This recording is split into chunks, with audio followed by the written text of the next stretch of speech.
नमस्कार विद्यार्थियों, मैं रावेंद्र कुमार वर्मा अपने YouTube channel Hindi with Ravendra sir में आप सभी का हार्दिक स्वागत एवं अभिनंदन करते हैं। आज हम लोग पढ़ेंगे कक्षा 9 के काव्यखंड का प्रथम पाठ, जिसका शीर्षक है साखी। यह बाबा कबीरदास द्वारा रचित है। साखी का अर्थ होता है जो हम अपने अनुभूत से साक्षात्कृत सत्य को प्रकट करने वाली जो उक्ति होती है उसे साखी कहते हैं। ठीक, यह जो साखी शब्द है वह संस्कृत के साक्षी शब्द का विकृत रूप ही है। ठीक है,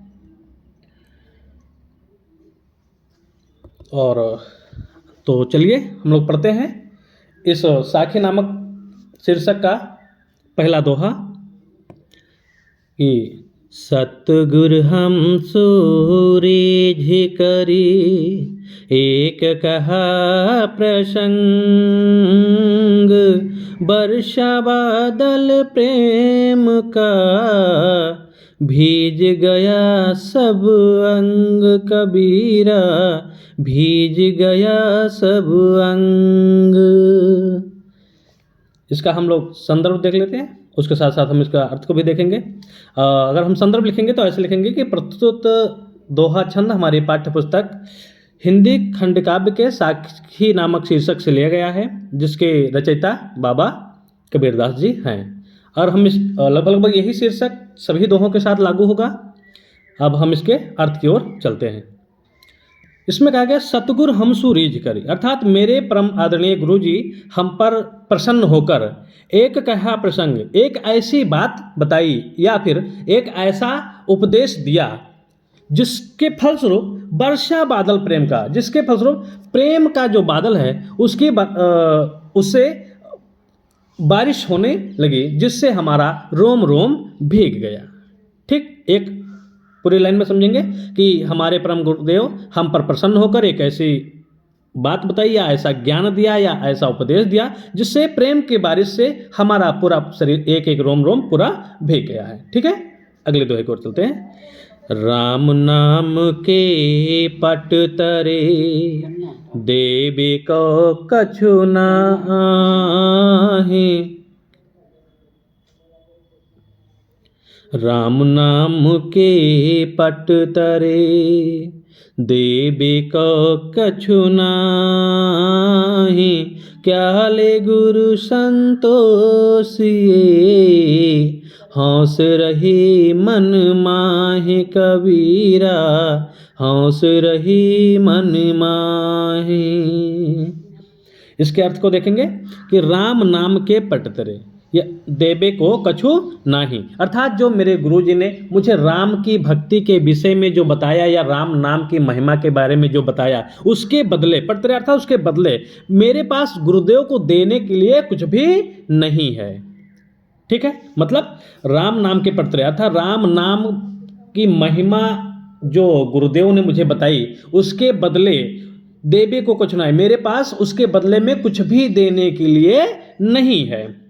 क्या ले गुरु संतोषिए, अर्थात मैं गुरुदेव को अपने इसके बदले क्या दूं जिससे संतोष की प्राप्ति हो। हौस रही मन माय, यह बात मेरे मन में चल रही है या मेरे मन की ये व्यथा है कि मतलब सोच रहा है कि मैं अपने गुरुदेव को इस राम नाम की महिमा के बदले में क्या दूं।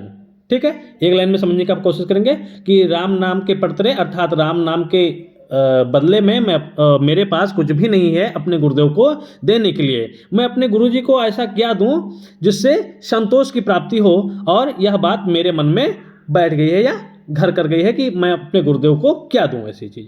ठीक है, अगले दोहे की ओर चलते हैं। ज्ञान प्रकाश्या गुरु मिल्या सो जन बिसर जाए, जब गोविंद कृपा करी तब गुरु मिलिया, कबीरा तब गुरु मिलिया। तो आइए इसके अर्थ को हम देखते हैं। कि ज्ञान प्रकाश से गुरु मिला, अर्थात ज्ञान रूपी प्रकाश देने वाला गुरु बड़ी ही मेहनत से प्राप्त हुआ है, अर्थात भगवान की बहुत दया हुई है जिसके बाद हमको यह गुरु की प्राप्ति हुई है। अर्थात हमको इसको भूलना नहीं चाहिए, इसको हमको भुलाना नहीं चाहिए। अर्थात ज्ञान प्रकाश्या गुरु मिलिया, अर्थात ज्ञान प्रदान करने वाला जो गुरु है वह भगवान की बड़ी ही कृपा होने के बाद मुझको प्राप्त हुआ है। सो जिन बिसर जाए, उसको हमें भूलना नहीं चाहिए। जब गोविंद कृपा करिए, अर्थात जब गोविंद अर्थात ईश्वर कृपा करिए, यानी जब कृपा करता है हमारे ऊपर तब गुरु मिलिया आए, अर्थात तब हमें गुरु की प्राप्ति होती है। एक लाइन में समझने का प्रयास करेंगे, यानी ज्ञान प्रकाश्या गुरु मिलिया, यानी ज्ञान रूपी प्रकाश देने वाला गुरु जो हमें प्राप्त हुआ है। सो जिन बिसर जाए, उसको हमें भुलाना नहीं चाहिए, उसको भूलना नहीं चाहिए। क्यों? क्योंकि जब ईश्वर की असीम अनुकंपा हमारे ऊपर होती है तब जाके हमें गुरु की प्राप्ति होती है। ठीक है, आइए अगले दोहे की ओर चलते हैं। माया दीपक नर पतंग भ्रम भ्रमई पड़ंत, कहे कबीर गुरु ज्ञान थे एकाध उबरंत, कबीरा एकाध उबरंत।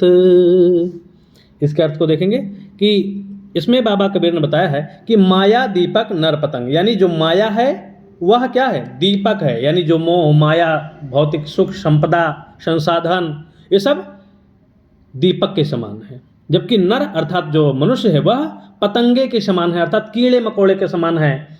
ठीक, भ्रम ये पड़ते, यानी घूम घूम के बार बार इसी में भ्रमवश इसी में आकर के पड़ जाता है, अर्थात मोह माया में बार बार व्यक्ति आकर के फंस जाता है मोहवश या भ्रमवश। कहे कबीर गुरु ज्ञान थे, बाबा कबीर कहते हैं कि बिना गुरु के ज्ञान के, यानी कहने का मतलब यह है कि जब गुरु होता है और गुरु के ज्ञान के बदौलत ही एक आध व्यक्ति ही इस माया रूपी जाल से बाहर निकल पाता है। ठीक है, एक लाइन में समझने का प्रयास करेंगे कि जो माया है वह दीपक के समान है, जबकि व्यक्ति जो है वह कीड़े मकोड़ों के समान है, जो कि भ्रमवश बार बार इसी में जाकर के फंस जाता है। बाबा कबीर कहते हैं कि गुरु ज्ञान होने के कारण, यानी जिन व्यक्तियों को गुरु की प्राप्ति हो जाती है या गुरु के द्वारा सत्य की पहचान हो जाती है, जब वह सत्य के विषय में जान जाता है, तो वही व्यक्ति इस पूरे संसार में ऐसे एक आध ही व्यक्ति हैं जो उससे उबर पाते हैं या उससे छुटकारा पा पाते हैं या इस माया जाल से निकल पाते हैं। ठीक है, समझ में आया? आगे देखते हैं। जब मैं था तब गुरु नहीं, अब गुरु हैं हम नाहीं, प्रेम गली अति साकरी, तामे दो न समाहि कबीरा, तामे दो न समाही। इस दोहे में बाबा कबीर ने बताया कि जब मैं था, अर्थात मैं अर्थात घमंड, मैं से तात्पर्य यहाँ पर घमंड अहंकार गुरूर। ठीक है, यानी जब तक मेरे अंदर घमंड था, अहंकार था, गुरूर था, तब गुरु नहीं, यानी तब तक मुझे गुरु की प्राप्ति नहीं थी या नहीं हो पाई थी। अब गुरु हैं हम नाही, अर्थात अब मुझे गुरु की प्राप्ति हो चुकी है और मेरे अंदर से जो हम है, अर्थात हम से तात्पर्य अहंकार गुरूर घमंड, वह नाही, अर्थात वह मेरे अंदर से निकल गया है। प्रेम गली अति सांकरी, यह जो प्रेम का जो गलियारा है वह इतना, सांकरा से तात्पर्य है बहुत पतला होना। ठीक है, सांकरी से तात्पर्य पतला होने से, अति माने बहुत ही ज़्यादा, यानी यह जो प्रेम की जो गली है या प्रेम का जो गलियारा है वह अत्यंत सांकरा है, अर्थात बहुत ही पतला है। तामे दो न समाए, अर्थात उस पतले से गलियारे में यह जो घमंड है और जो गुरु है वह दोनों एक साथ नहीं रह सकते। ठीक है, एक लाइन में समझने का प्रयास करेंगे, यानी जब तक हमारे अंदर घमंड था, गुरूर था, तब तक गुरु की प्राप्ति नहीं थी। अब गुरु की प्राप्ति हो चुकी है, अर्थात मेरे अंदर से घमंड जो है वह खत्म हो गया है। क्यों? क्योंकि यह प्रेम की जो गली है वह, या जो प्रेम का जो गलियारा है वह इतना पतला है कि जिसमें दोनों एक साथ नहीं रह सकते। समझ में आ रहा है? ठीक है, अगले दोहे की ओर चलते हैं कि भक्ति भजन हरि नाम है, दूजा दुख अपार, मन सा बाचा कर्मणा, कबीर सुमिरन सार कबीरा, कबीर सुमिरन सार। इस दोहे का भी मतलब हम देखते हैं कि भक्ति भजन हरि नाव है, यानी जो यह संसार जो है वह दुखों का सागर है। यह संसार जो है दुखों का सागर है, जिसमें भक्ति और भजन यानी हरि की जो भक्ति है, जो भजन है, वह नाव है जिसके सहारे हम इस दुख रूपी सागर को हम पार कर सकते हैं। संसार रूपी जो दुख का सागर है उसको हम भक्ति और भजन के सहारे पार कर सकते हैं। दूजा दुख पार। इसके अलावा यानी भक्ति और भजन के अलावा संसार में जितनी भी चीज़ें हैं वह सब दुख का कारण है। ठीक है, जितनी भी चीज़ें हैं वह सब दुख का कारण है, अर्थात उनमें सभी भक्ति और भजन के सिवाय अगर जितनी भी चीज़ें हम देखते हैं जिससे हमारा कनेक्शन है, मतलब जिससे हमारा संबंध है, उनके अहित होने से या उनके ना प्राप्त होने से हमको दुख प्राप्त होता है। कहने का तात्पर्य है कि इस संसार में हरि की भक्ति और भजन के सिवा जो भी कुछ चीज़ें हैं वह सबके सब दुख का कारण है। ठीक है, मनसा वाचा कर्मणा, अर्थात मन से, वचन से और कर्म से कबीरा सुमिरन सार, अर्थात बाबा कबीर कहते हैं कि हमें अपने उस पार ब्रह्म परमेश्वर को याद करना चाहिए, सुमिरन करना चाहिए, उसकी भक्ति भजन करनी चाहिए। ठीक है, समझ में आ रहा है? इसको एक लाइन में देखने के कि भक्ति और भजन जो है वह हरि की, वह इस नाव के समान है। क्यों? क्योंकि यह जो जगत है वह दुखों का सागर है। यह संसार अर्थात जो संसार की जितनी भी चीज़ें हैं वो सब दुख का कारण है या दुख हैं। दूसरी चीज़ है मनसा वाचा कर्मणा, अर्थात मन से, वचन से, कर्म से हमें अपने उस पार ब्रह्म परमेश्वर को या ब्रह्म परमेश्वर की भक्ति करनी चाहिए। ठीक है, समझ में? अगला देखते हैं कि कबीर चित्त चमंकिया, चहु दिस लागी लाई, हरि सुमिरन हाथों घड़ा, बेगिले हो बुझाई कबीरा, बेगिले हो बुझाई। इसमें बाबा कबीर कहते हैं कि कबीर चित्त चमंकिया, यानी बाबा कबीर कहते हैं कि जो हमारा चित्त अर्थात जो हृदय है, चमंकिया अर्थात उसमें आग लगी हुई है। ठीक है, चमंकिया से तात्पर्य है आग लगी हुई है, जैसे मोह की, लोभ की, ईर्ष्या की, द्वेष की, ठीक है, अपने की, पराये की, ऊंच की, नीच की, जितनी भी चीज़ें हैं वह चहुँ दिस लागी लाई, अर्थात समस्त दिशाओं में, कहने का मतलब मेरे आंतरिक मन में समस्त तरीके से यह आग जो है लगी हुई है। इसको केवल हरि सुमरण जो है, हरि की भक्ति जो है वह, या हरि का जो भजन है वही उसी रूपी भजन रूपी जो घड़ा है उसको हमें ले करके और अपने अंदर की जो लगी हुई आग है उसको हम बुझा सकते हैं। कहने का तात्पर्य है कि हमारे अंदर जो अपने की, पराये की, ईर्ष्या, द्वेष भावना, ठीक है, ये सब रूपी जो आग लगी हुई है उसको हम सिर्फ एक ही चीज़ से बुझा सकते हैं, वह है हरि सुमरण, अर्थात ईश्वर का भक्ति और भजन। यही एक मात्र साधन है जिसके माध्यम से हम अपने अंदर की लगी हुई जो ज्वाला है उसको हम शांत कर सकते हैं।